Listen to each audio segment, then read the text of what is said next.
প্রশাসন ছিল জাস্ট শেখ হাসিনা পালায় গেল, তার পরের সপ্তাহে আমরা ইলেকশন দিয়ে চলে আসতে পারতাম। সরকারে বানানো দরকার ছিল না। যারা জনগণ দ্বারা নির্বাচিত হতো তারা শপথ নিয়ে সরকার করে ফেলতে পারতো। That's not so easy vote দিতে। কিন্তু আমি যে ভোটটাতে দেব, যারা আমাকে ভোট দেওয়ার জন্য গ্রাউন্ডটা ক্রিয়েট করে দেবে, তারা তো আমার গ্রাউন্ডটা ক্রিয়েট করে দেবে না। কারা দেবে? ৭০,০০০ পুলিশ কনস্টেবল কিংবা প্রশাসন ক্যাডারে, বিসিএস ক্যাডারে, ডেফিনেটলি তাদেরকে আমি আজকে কল আপ করবো, আগামী মাসে 2 মাসের ভিতরে 3 মাসে সিলেকশন করব। কিন্তু আমি কি তাদের নির্বাচনের দায়িত্ব করার মতো কি এক্সপিরিয়েন্স গেইন করতে পারবো?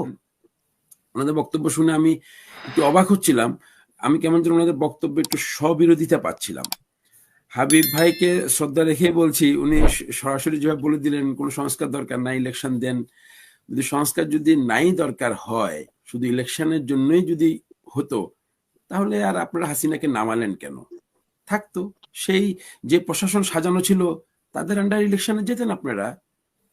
কিন্তু আমাদের সেই প্রশাসনের আন্ডারে আওয়ামী লীগ সরকারের যে স্তরে স্তরে, রন্ধ্রে রন্ধ্রে, তাদের যে 5-6টা লেয়ারে, তাদের যেই আমলাতন্ত্র থেকে শুরু করে, আইন শৃঙ্খলা বাহিনী থেকে শুরু করে, যারা যারা নির্বাচন সংশ্লিষ্ট, শুধু নির্বাচন না, এমন কোন সেক্টর নাই বাংলাদেশে যে সেক্টরটাতে আওয়ামী লীগ তাদের মদত পুষ্ট কিংবা তাদের আশীর্বাদ পুষ্ট, তাদের একান্ত অনুগত বৃত্ত, যেভাবে আমি বলি না কেন, তাদেরকে সেট করেনি। তো তাদেরকে আপনি ওখানে রেখে কি করে আপনি একটা সুস্থ নির্বাচন আশা করতে পারেন? আমি একটা এক্সাম্পল দেই। যদি এই প্রশাসনের বিভিন্ন জায়গায় বা স্তরে স্তরে যদি আওয়ামী লীগের রেসপন্সাররা যদি না থাকতো, তাহলে এই সমস্যাগুলো আসতো। এখন যে ক্রাইসিসগুলো আসছে, এগুলো তো তাদেরই সৃষ্টি। তারাই কিন্তু মদতপুষ্ট, তারাই কিন্তু চাচ্ছে যে একটা অস্থিতিশীল পরিবেশ তৈরি করে কোনো না কোনোভাবে এই সরকারটাকে, বা যে উদ্দেশ্য আমাদের গণ অভ্যুত্থানের, ছাত্র জনতা গণ অভ্যুত্থানের যে উদ্দেশ্য, সেটাকে নস্যাৎ করা, সেটাকে জনগণের কাছে অপ্রিয় করে তোলা। যেমন অপ্রিয় হয়ে যাচ্ছে। আমরা যারা এটার পক্ষে ছিলাম, হাবিব ভাইরা যারা মাঠে ছিল, গোলাম সাহেব ভাইরা মাঠে ছিল, যারাই রাজনীতিবিদ যুগ যুগ ধরে আসছেন, তারাই কিন্তু এখন আবার কিন্তু বিরোধী হয়ে যাচ্ছেন। অর্থাৎ আলটিমেটলি কিন্তু মাঠে যারা এটার পেছনে ষড়যন্ত্র করছেন, তারা কিন্তু সফল হয়ে যাচ্ছেন। এই ব্যাপারটা আমার থেকে মনে হচ্ছে যে যদি হয়, তাহলে আর খামাখা বিপ্লবের কি দরকার ছিল? কেন হাজার হাজার ছেলেদের তাজা প্রাণ দেওয়ার প্রয়োজন ছিল? যে তাহলে তো আমরা, যে প্রশাসন ছিল, জাস্ট শেখ হাসিনা পালায় গেল, তার পরের সপ্তাহে আমরা ইলেকশন দিয়ে চলে আসতে পারতাম। সরকারে বানানো দরকার ছিল না। যারা জনগণ দ্বারা নির্বাচিত হতো, তারা শপথ নিয়ে সরকার করে ফেলতে পারতো। That's not so easy. So এখানে আমাদের দেখতে হবে যে গত 16-17 বছরে আওয়ামী লীগ সরকার দেশটাকে ভেঙে চুরে একেবারে, এই সরকারও তো বিতর্কিত অনেক কিছু করছে, সেখানেও তো এক ধরনের ষড়যন্ত্রের ডেফিনেটলি আমি তাদের হাতেও তো নিরাপদ থাকছে না। আমি অস্বীকার করছি না, কিন্তু একটা জিনিস বুঝতে হবে। দেখেন, আমি আপনাকে একটা এক্সাম্পল দেই। গতকালকে বাংলাদেশ সেনাবাহিনীরও 27 জন ঊর্ধ্বতন অফিসারের পাসপোর্ট ক্লোজ করা হয়েছে, বাতিল করা হয়েছে। যেটার আমি 27 জনের, যেটা আমার কাছে পুরো লিস্ট আছে, যেটার শুরুই হয়েছিল 22 জন দেখেছিলাম, 27 জন আছে, এটা 27 জন। লেফটেন্যান্ট জেনারেল মোল্লা ফজলে আকবরের নাম দিয়ে শুরু হয়েছে। সো আমরা ছোটবেলা কিন্তু একটা গল্প শুনেছিলাম, হ্যাঁ, যে স্লো, এবং সেটার মধ্যে কথা ছিল slow and steady win the race. So আমরা কিন্তু খুব বেশি অসহিষ্ণু, কেমন যেন খুব, হ্যাঁ, আমি সাপোর্ট করছি না।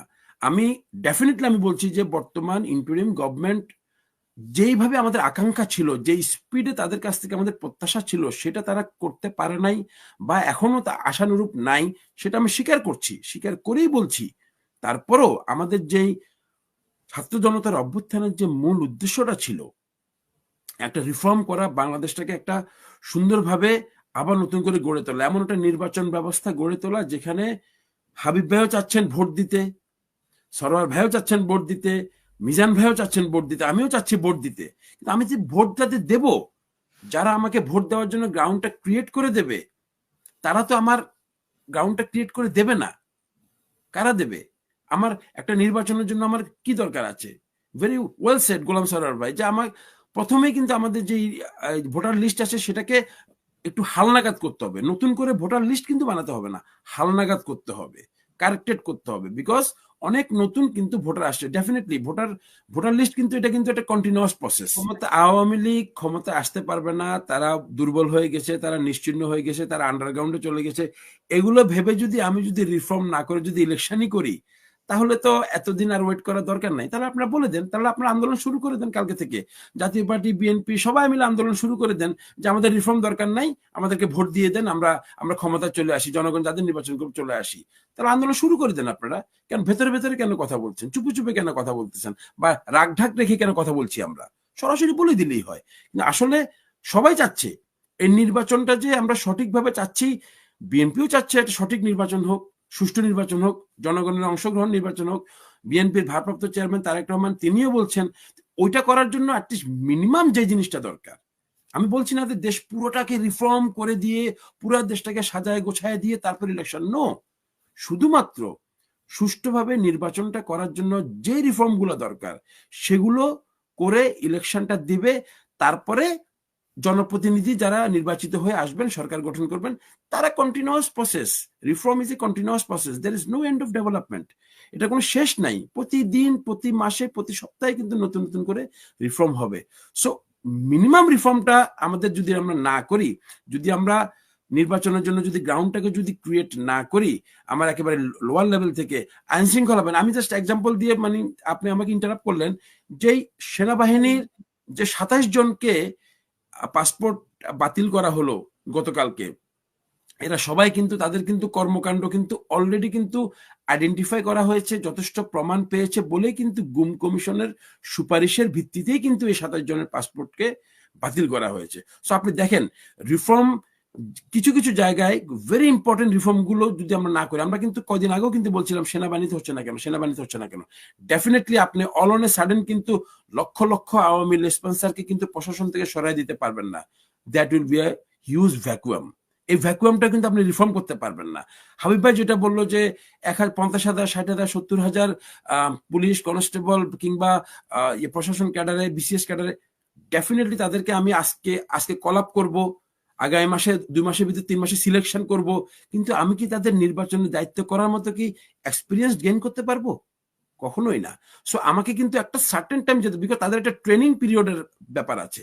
প্রশাসনটাকে আমি যদি চেঞ্জ আপও করি, মোল্ড আপও যদি করি, তাদেরকে কিন্তু সেই এক্সপিরিয়েন্সটার জন্য মিনিমাম আমার কিছুটা সময়, শুধুমাত্র আমি বলছি যে আইন শৃঙ্খলা বাহিনীর ক্ষেত্রে, একটা একটা একটা স্মার্ট টাইম আমাদের প্রয়োজন অবশ্যই।